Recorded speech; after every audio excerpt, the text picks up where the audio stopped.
Assalamualaikum warahmatullahi wabarakatuh.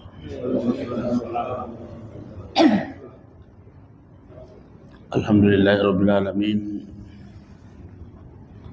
Wassalatu wassalamu ala Rasulillahil karim. Sayyidina Muhammadin wa ala alihi wa ashabihi ajma'in. Allahumma la ilma lana illa ma 'allamtana innaka antal alimul hakim. Fa'allimna ma yanfa'una wanfa'na bima 'allamtana. Allahumma ij'alna mimman yastami'una al-qawla fayattabi'una ahsana. Wa la taj'alna man 'arada an dhikrik fa inna lahu ma'ishatan dhanka. Wa adkhilna fi ibadika as-salihin bi rahmatika ya arhamar rahimin.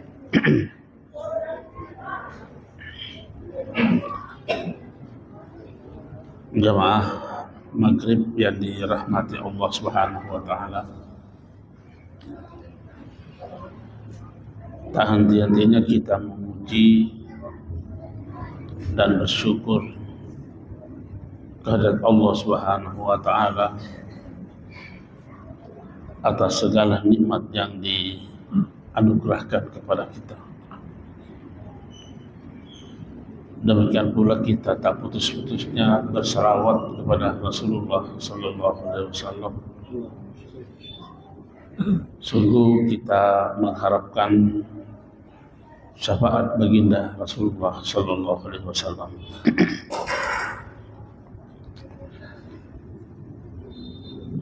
Seperti apa yang disampaikan kepada saya untuk malam ini, kita akan membaca lagi buku rujukan kita, yaitu Ar-Risalah Al-Qusyairiyah. Saya ingin kembali memperkenalkan bahwa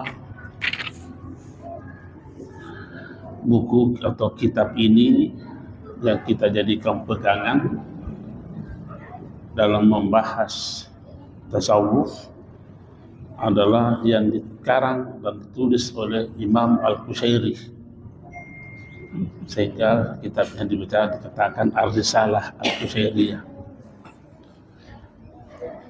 Umurnya kitab ini sudah 1008 tahun sejak diciptakannya, dibentuknya, dibikinnya. Tapi tentu yang saya pegang ini adalah cetakan barunya. Ya. Sudah berbagai bab yang kita baca di dalam kitab ini, maka pada malam ini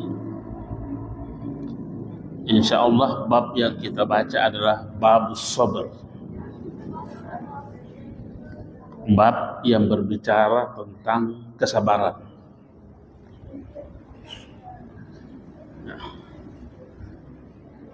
Yang kita mau pertama katakan bahwa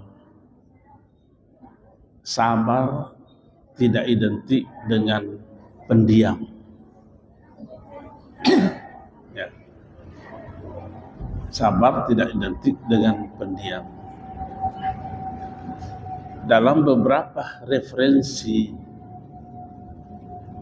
kata sabar itu secara leksikologi, ilmu bahasa, kata sabar itu mengandung 3 komponen makna. Jadi kalau satu komponen yang tidak terpenuhi, belum bisa dikatakan sabar secara utuh. Artinya baru seperti 3/4 sabarnya. Ya. Apa komponen pertama yang terkandung di dalam kata sabar itu adalah al-iqbal. Al-iqbalu itu artinya berterimanya seseorang terhadap segala keputusan Allah. Kedengarannya bagus. Tapi itu baru sepertiga yang ditutupi makna sabar. Berterima. Kalau kata berterima itu tidak pernah ada keluhan. Berterima sepenuhnya. Tidak ada keluhan. Karena keluhan racun daripada sabar. Ketika ada orang mengeluh, yakin bahwa di dalam hatinya ada penolakan.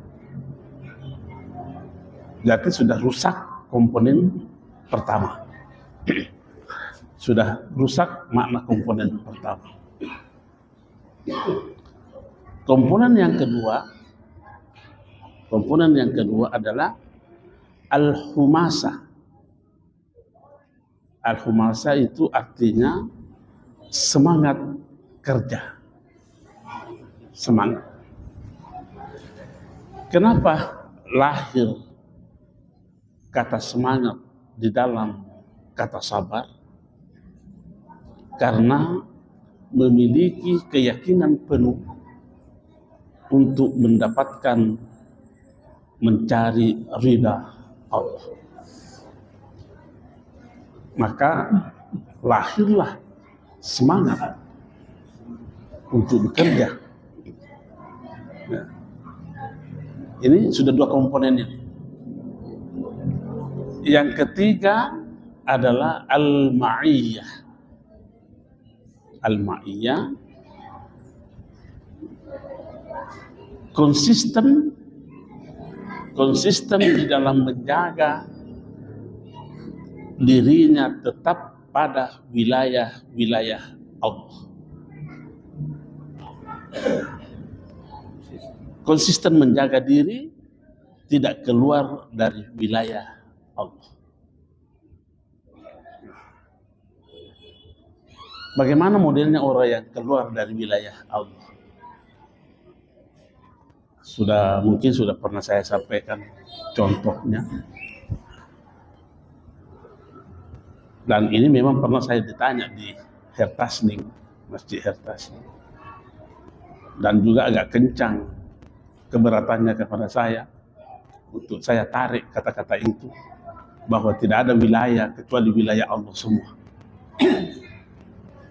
Jadi saya bilang, apakah Bapak pernah bohong? Lah iya, pernah bohong. Pada saat berbohong, Bapak berada di wilayah siapa? Tidak dijawab, karena pasti jawabannya wilayah setan. Ya? Nah, ini tiga komponen ini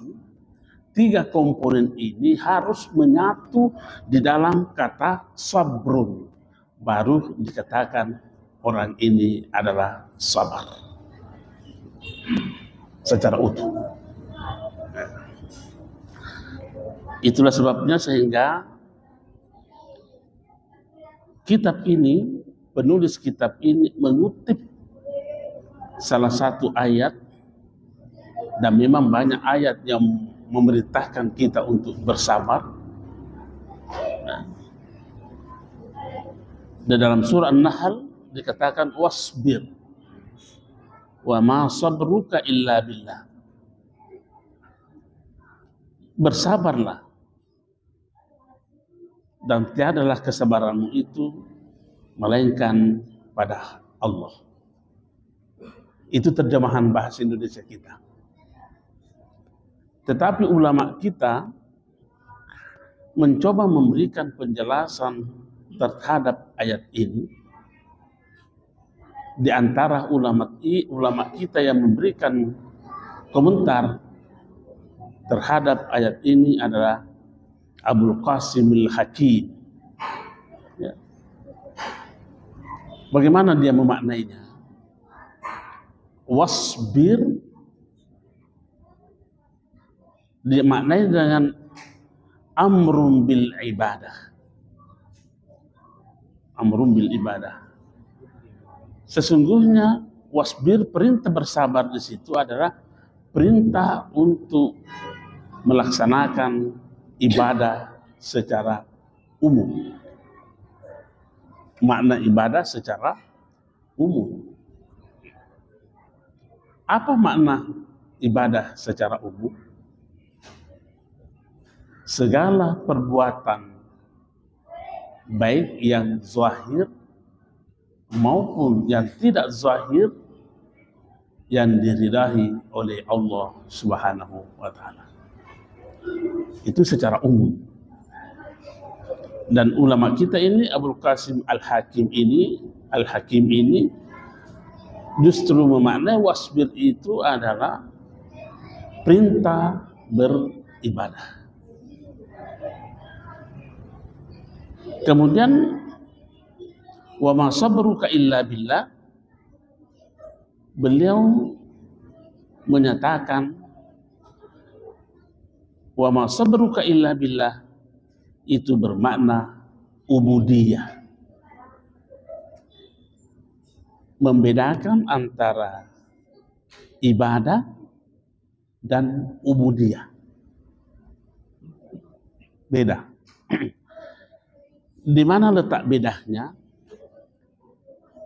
Letak bedanya kalau ibadah adalah aktivitas ibadah, ubudiyah adalah perhambaan diri.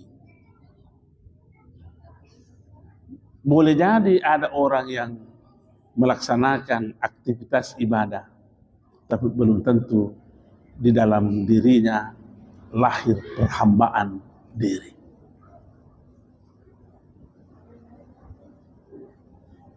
Contoh, saya suruh bawahan saya. Mungkin dia melaksanakan sebagai bentuk pengabdiannya kepada saya. Tapi saya tidak jamin adakah di dalam dirinya itu memperhambakan dirinya kepada saya. Jadi beribadah belum tentu mencapai ubudiyah. Belum tentu. Betapa banyak orang yang melaksanakan perintah majikannya, perintah pimpinannya, tapi kita tidak jamin adakah sifat ubudiyah di dalam melaksanakan perintah itu. Kita mengenal kata abdun, kata hamba sejati itu tidak pernah lahir dari dirinya keluhan terhadap pekerjaannya untuk majikan. Tidak ada kata keluhan. Bahkan sejatinya hamba itu merasa senang kalau disuruh oleh majikannya. Merasa senang. Ditegur, jangankan ditegur saja, disebut saja namanya, senangnya bukan main. Kenapa? Apa yang membuat mereka senang di situ?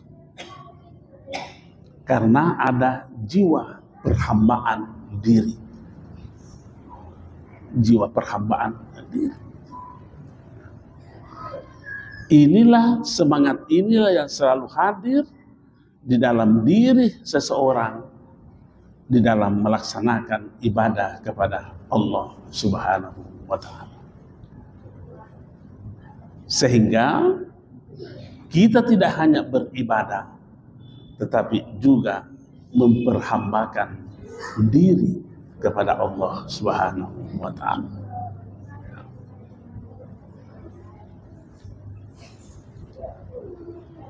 Kalau seandainya kita mencoba tanya diri kita, ketika kita mendapat pekerjaan yang kita tidak inginkan dari majikan, dari bos, apa yang pertama muncul dari diri kita? Keluhankah? Atau kesenangankah? Atau apa? hamba sejati tidak ada dalam kamusnya keluhan. Ya. Itu. Ya. Nanti kita akan baca pendapat-pendapat ulama kita tentang itu. Ya. Kemudian Nabi SAW mencoba memberikan penjelasan secara teknis tentang sabar, ya. Secara aplikatif, bukan secara teoritis, aplikatif. Beliau mengatakan, inna sabra inda sadamatil ula. Ini hadis dari Abi Hurairah, disampaikan oleh Aisyah radhiyallahu anha. Ini hadis kita temukan di tempat yang cukup banyak, baik di Bukhari, Muslim, Abu Daud, Tirmidzi, Nasa'i, Ibnu Majah, semua disebutkan. Apa artinya? Sabar itu adalah pada kontak pertama. Sabar itu adalah ketika pada kontak pertama. Maksudnya bagaimana? Maksudnya kontak pertama itu ketika seseorang menghadapi kesusahan atau mengalami kesusahan yang tidak diinginkan, apa yang pertama dulu hadir? Mengeluh atau bagaimana? Mungkin nanti belakang-belakangan baru sabar. Oh, bukan sabar namanya itu. Karena Nabi berkata, sabar itu adalah pada kontak pertama.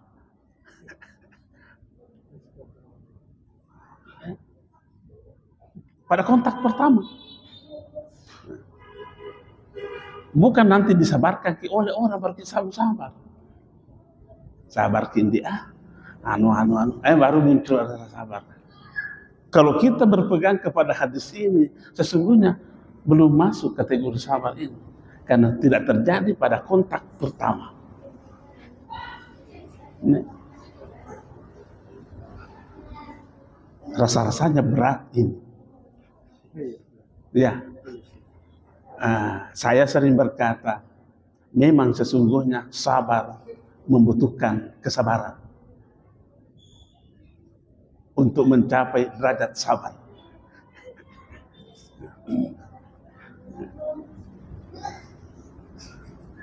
Kesabaran mampu dicapai. Kesabaran itu butuh kesabaran. Karena sabar ini butuh konsistensi. Butuh istiqamah. Ya.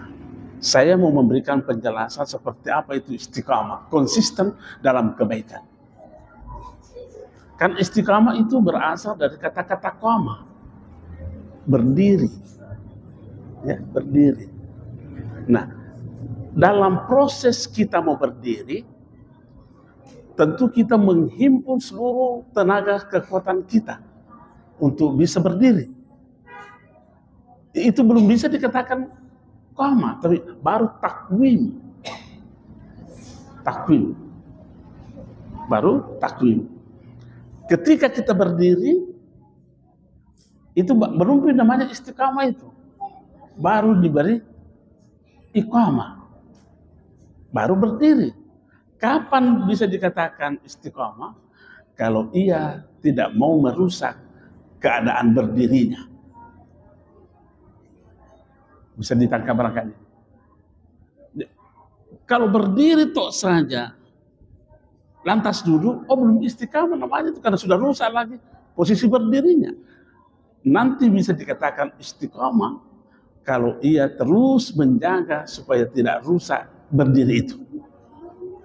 Itu namanya istiqamah. Makanya? Ya. Konsisten. Sama dengan persoalan sabar ini. Persoalan sabar. Inda sadamatil ula. membangun, dan ketika mencapai ke situ tidak boleh rusak. Tidak boleh rusak. Itulah tadi kita mengatakan bahwa ada komponen makna di dalam kata sabar. Apa itu? Menikmati keindahan berada dalam wilayah Allah.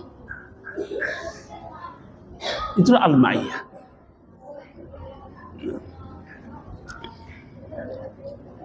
Jadi kalau demikian ini kita lihat mencoba menghubungkan penafsirannya ulama kita tentang wasbir wa ma sabruka illa billah. Rasa-rasanya apa yang dikatakan, bukan rasa-rasanya, pasti apa yang dikatakan oleh Rasulullah SAW adalah sesuatu kebenaran. Bika ahya wa bika amutu. Karena kamu saya hidup dan karena kamu saya mati. Ubudiahnya di situ tinggi. Sifat ubudiahnya di situ kental.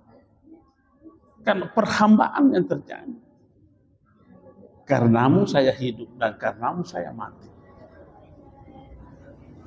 Terjemahan dari la haula wala quwwata illa billah.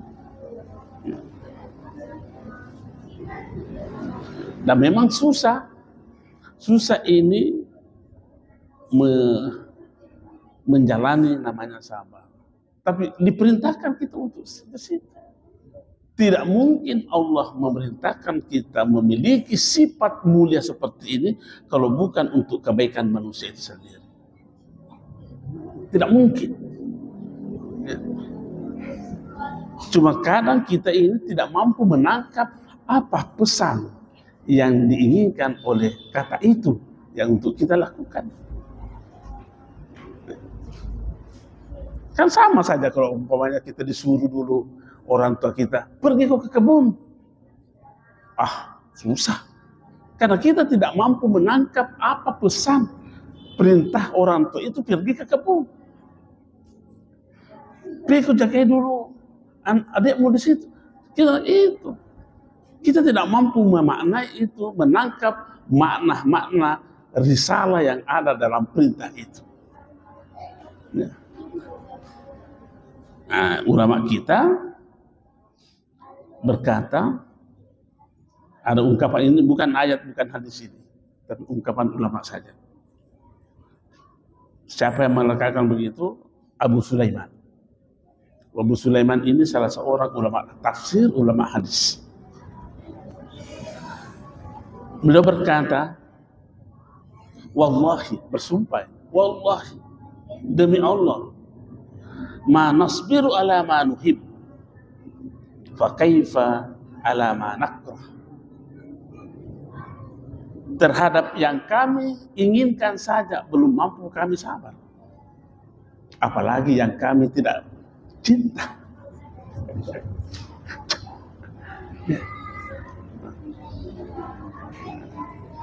Yang kita inginkan saja tidak mampu dia jamin bahwa saya bisa sabar dengan apa yang saya senangi.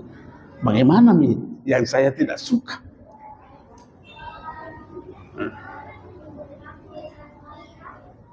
Rasa-rasanya saya secara pribadi belum apa-apanya ini membaca kitab.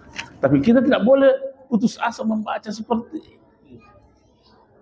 Setidaknya kita termotivasi untuk mencapai posisi itu. Dan tidak ada larangan untuk sampai, karena apa yang ia miliki oleh ulama kita itu juga yang Allah berikan kepada kita. Apa bedanya? Cuma mereka memanage dirinya lebih kuat, lebih kokoh dibanding kita. Jadi bukan dibanding kita, dibanding saya. Karena boleh jadi ada yang lebih. Apa kelebihannya? Ulama kita itu dikasih akal, kita juga dikasih akal. Ulama kita dikasih nafsu, kita juga dikasih nafsu. Ulama kita dikasih al-qalbu, kita juga dikasih al-qalbu. Ulama kita dikasih fuad, kita juga dapat fuad. Mereka mendapatkan al-lub, kita juga dapat al-lub. Mereka dapat asir, kita juga dapat asir. Jadi kalau begini, di mana letak masalahnya? Saya kita tidak bisa, karena kita proses untuk memberdayakan ini, potensi-potensi ini tidak seperti mereka. Saya sering kasih ilustrasi jamaah. Anak saya umpamanya 3, kasih sekolah di Jakarta. Fasilitas sama, kasih motor sama, kasih perumahan sama, kasih uang bulanan sama. Tapi saya tidak yakin apa sama akhirnya, hasilnya atau tidak. Tergantung seperti apa ia memanfaatkan, memberdayakan potensi-potensi itu.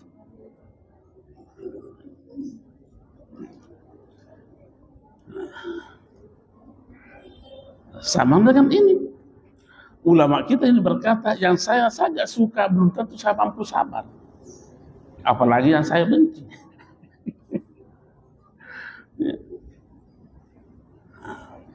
Nah sekarang kita membaca lagi salah satu pendapatnya, salah satu ulasan ulama kita, namanya Sunnun al-Misri.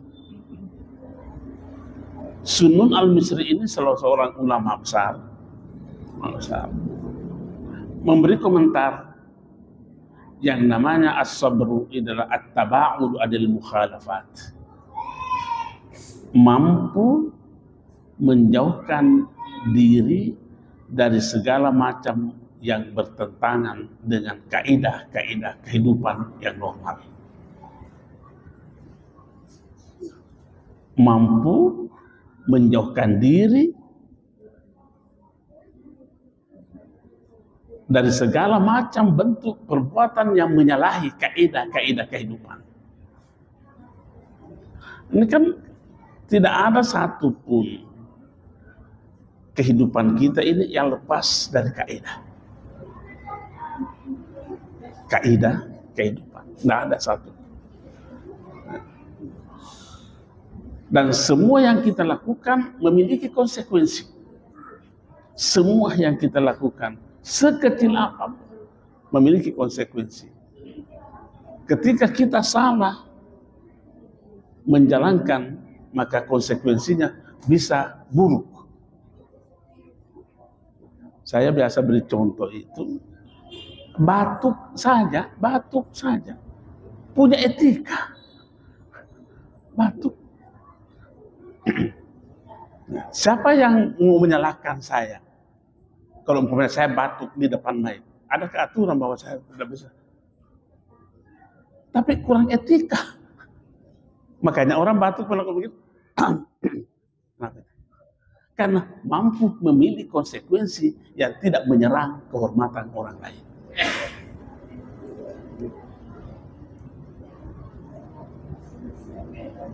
Inilah komentarnya Sunnun al-Misri.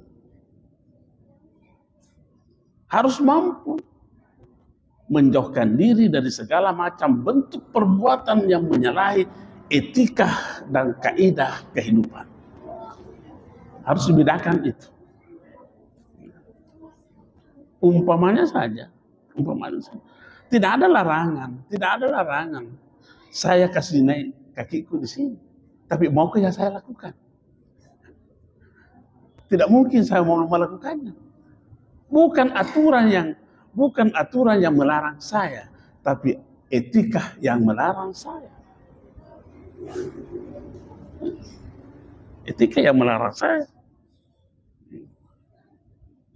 Nah, sabar memiliki kontribusi untuk mampu menjauhkan kita dari perbuatan-perbuatan yang tercela seperti itu. Kemudian lebih lanjut mengatakan wasukunu inda tajarru'i Ghasasil baliyah, merasa tenang, ya, bahagia ketika menelan pahitnya cobaan. Ya. Senang. Jadi kayaknya kalau mantra cempa, dia cengeru Pak, biasa. Kan biasa gitu, mantra cepat. Berarti itu as-sukun, kata sakana itu adalah hidup tenang, tentram, bahagia. Makanya itu kita mengatakan biasa keluarga sakinah. Dari kata-kata sakana itu, sakinah. Sakinah. Dan memang itu diperintahkan oleh Allah. Apa ayatnya itu? Uskun itu, uskun anta wa zaujukal jannah. Itu kan? Uskun. Diambillah dunia ini dengan penuh kebahagiaan dan ketenangan.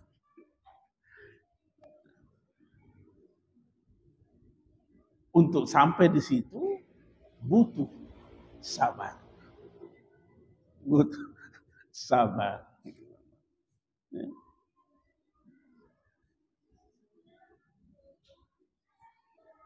Kalau ini ilustrasi, ini ulama ini memberikan ilustrasi. Izharul gina ma'ahululil fakri bisahatil ma'isha. Artinya itu adalah menampakkan kekayaan. Maksudnya menampakkan suasana yang tidak ada penderitaan, sekalipun ia merasa terjepit kehidupannya.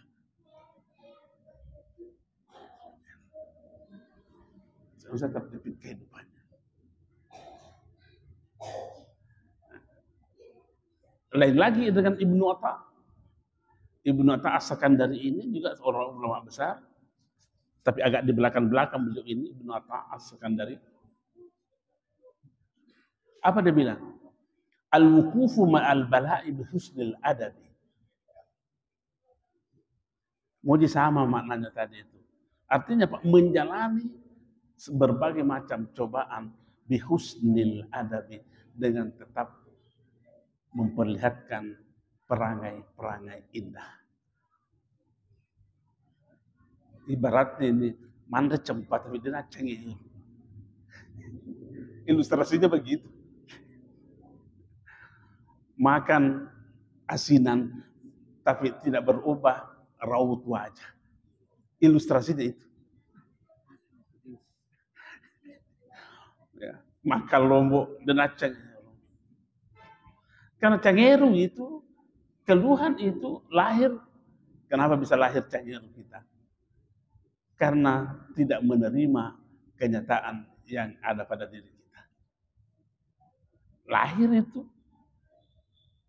Memang dalam Al-Quran kan. Innal insana khulika halu'a. Isa massah syarru jazua. Kalau mendapat susah, cengeru. Wa isa massahul khairu manu'a, tapi kalau runtuh nyaman manu'a, masih tidak mau berbagi. Ini manusia-manusia seperti ini adalah wujuduhu keadamihi. Kehadirannya sama saja, tidak adanya.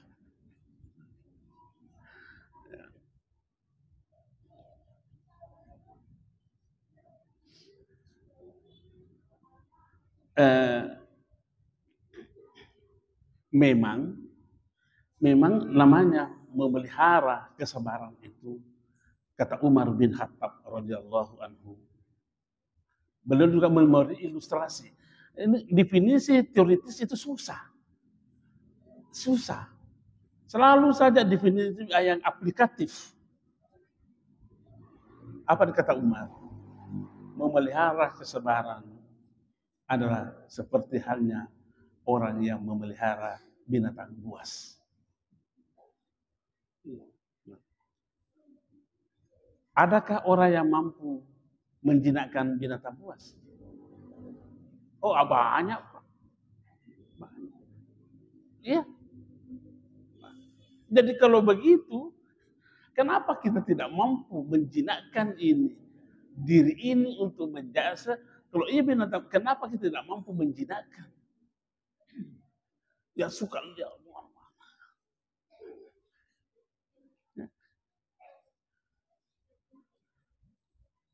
Dan itu bisa dilakukan, ada yang bisa melakukannya kan. Binatang saja yang, burung yang terbang bebas di angkasa itu, kok ada orang mampu menempatkan burung itu di pundaknya tanpa mau terbang kemana-mana. Apa potensi yang dimiliki oleh orang ini? Bagaimana ia mendidik itu binatang liarnya sampai ia bisa jinak?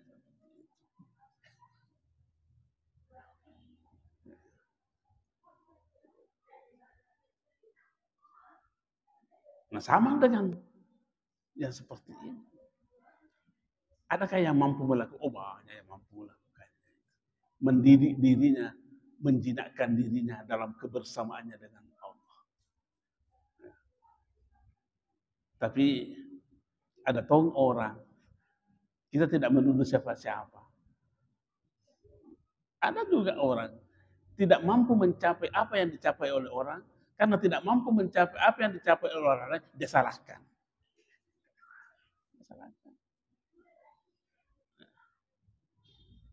Kalau kita tidak mampu mencapai, jangan disalahkan orang. Artinya bahwa kita ini orang berkekurangan dalam mencapai itu.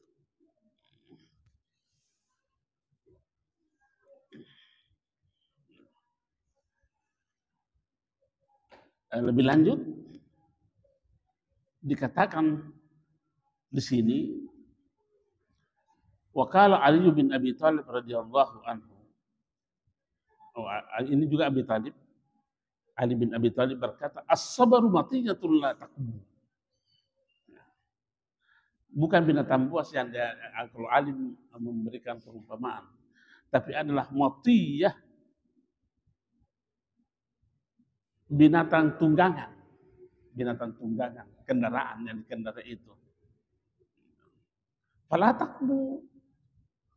Jangan sampai kau tersungkur di situ. Tersungkur. Dan banyak orang piawai terhadap mengendalikan binatang-binatang seperti itu. Kalau macam kita ini langsung melompat di atas kuda, pecah kepala jatuh di bawah. Kalau begitu, memang memerlukan proses untuk ke situ.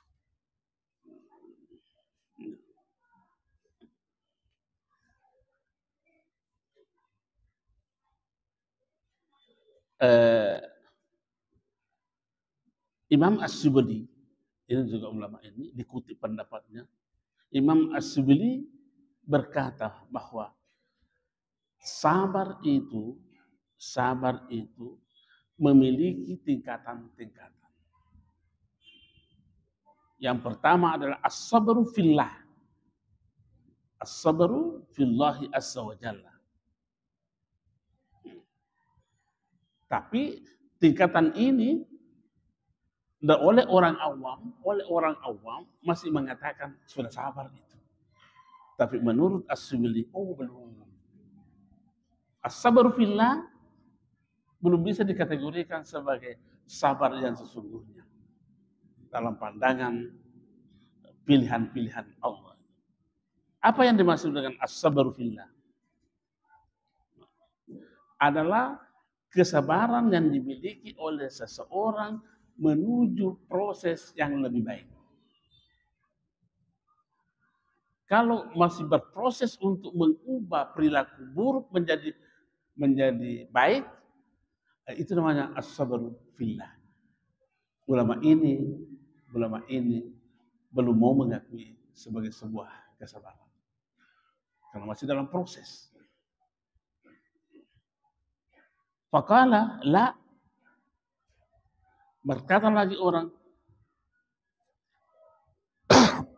as-sabru lillah. Pakailah li. As-sabru lillah. sabar karena Allah. Ulama ini mengatakan belum. Karena kenapa? Karena ia baru mampu sabar terhadap segala yang mendatangi dirinya. Mau yang baik, mau yang tidak disenangi. Belum. Berkata lagi orang, as-sabru ma'allah. Ulama ini jamaah berkata, sabar bersama dengan Allah. Apa dibilang Imam? Oh belum. Kenapa?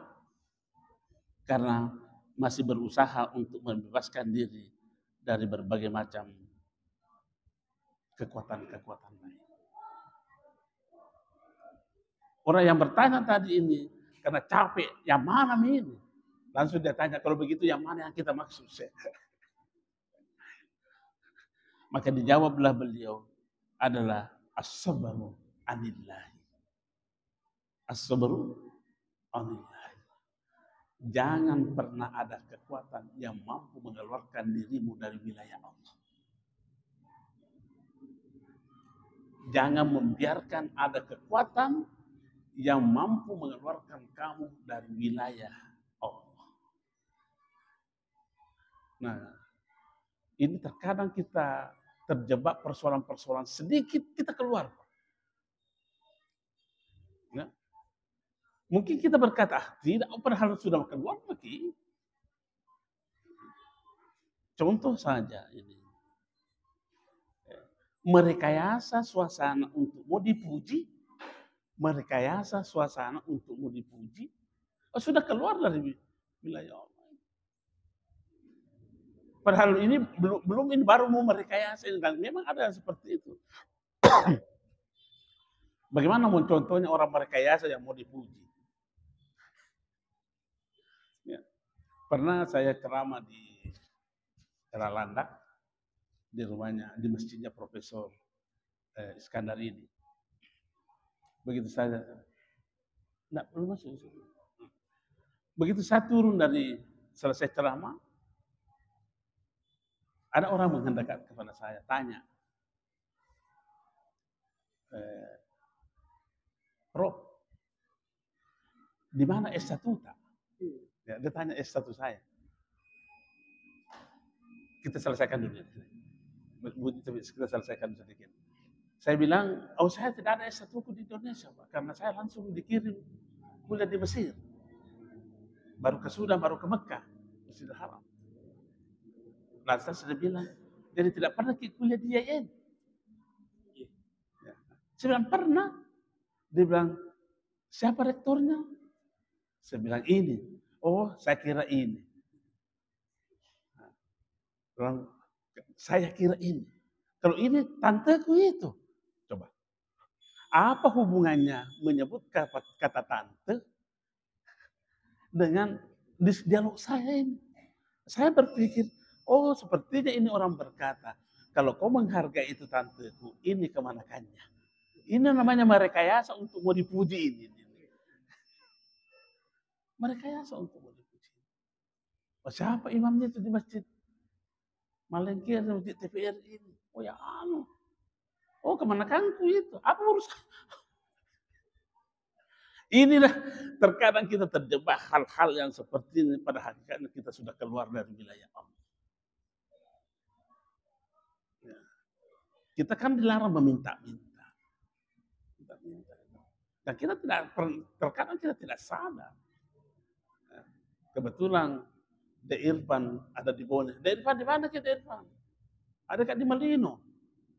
Di Malino. Ingat ya, minta seru itu melo sih. Ingat ya, kalau pulang minta ini. Saya kira demikian. Sekian dan terima kasih. Assalamualaikum warahmatullahi wabarakatuh.